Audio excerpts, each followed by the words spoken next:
तो शिक्षक ट्रांसफर से जुड़ी ये बड़ी खबर है। देखिए, आपको बता दें कि अब सॉफ्टवेयर से ही सभी शिक्षकों का ट्रांसफर होगा। कोई भी ट्रांसफर अब मैनुअली नहीं होगा। बीपीएससी और विशिष्ट शिक्षकों का ट्रांसफर होगा।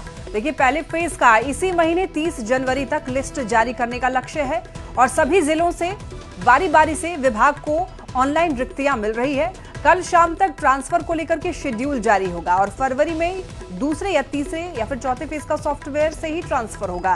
सभी फेज के लिए फिर से नई तारीख का ऐलान होगा और फरवरी में आवंटित स्कूल की जानकारी मिलेगी। तो मैट्रिक इंटर परीक्षा के बाद सभी की पोस्टिंग होगी और शिक्षा विभाग में कल महत्वपूर्ण बैठक के बाद नई तिथि की घोषणा होगी।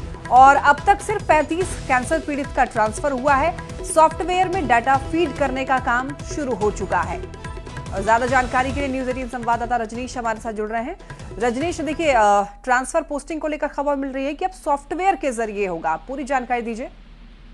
बिल्कुल, देखिए, लंबे समय से बिहार के जो विशिष्ट टीचर हैं या फिर बीपीएससी वाले टीआरई 1, 2 या पुराने टीचर हैं वो इंतजार कर रहे हैं कि उनका ट्रांसफर कब होगा। इस बीच शेड्यूल जारी भी किए गए थे, लेकिन चूंकि मैन्युअली ट्रांसफर शुरू किया गया था, जिसमें फर्स्ट फेज में जो कैंसर पीड़ित हैं या दिव्यांग हैं या लाचार लोग हैं उनके लिए शुरुआत की गई थी। 35 ट्रांसफर ही हो सका था। शिक्षा विभाग ने एक रिहर्सल किया था उसमें, लेकिन अब जो फैसला लिया गया है कि अब फिर से सॉफ्टवेयर से अब जो भी ट्रांसफर किए जाएंगे, यानी कल इसको लेकर महत्वपूर्ण बैठक है और इसी महीने में 30 जनवरी तक जो फर्स्ट फेज का जो लिस्ट है वो सॉफ्टवेयर के जरिए जारी होगा।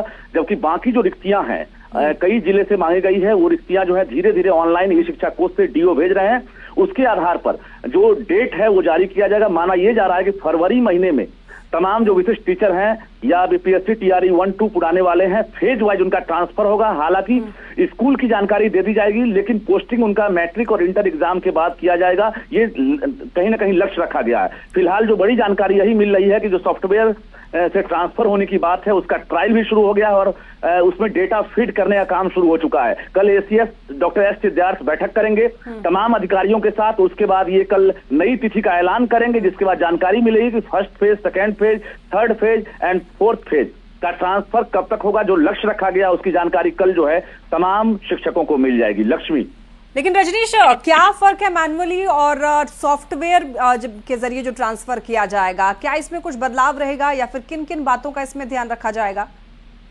देखिए, डॉक्यूमेंट्स वेरिफिकेशन, चूंकि मेडिकली जो ग्राउंड था उस ग्राउंड को डॉक्यूमेंट्स वेरिफिकेशन करने के लिए मैनुअली जो अधिकारी हैं वो शुरू किए थे, लेकिन चूंकि हजारों की तादाद है ऐसे टीचर्स की, खासकर जो फेज वाइज ट्रांसफर करना है, इसमें लंबा समय लग जाता। लेकिन शिक्षक जो है इंतजार कर रहे हैं। ऐसे में शिक्षा विभाग ने फैसला लिया कि जो भी ट्रांसफर करेंगे अब सीधे सॉफ्टवेयर से होगा। एक बार में डेटा फीड किया जाएगा और उसके बाद सभी का ट्रांसफर जो है एक तरह से सॉफ्टवेयर के जरिए होगा, ताकि जल्दी से जल्दी ट्रांसफर हो सके और जो चॉइस का जिला है, ऐच्छिक का स्थानांतरण लोगों को मिल सके।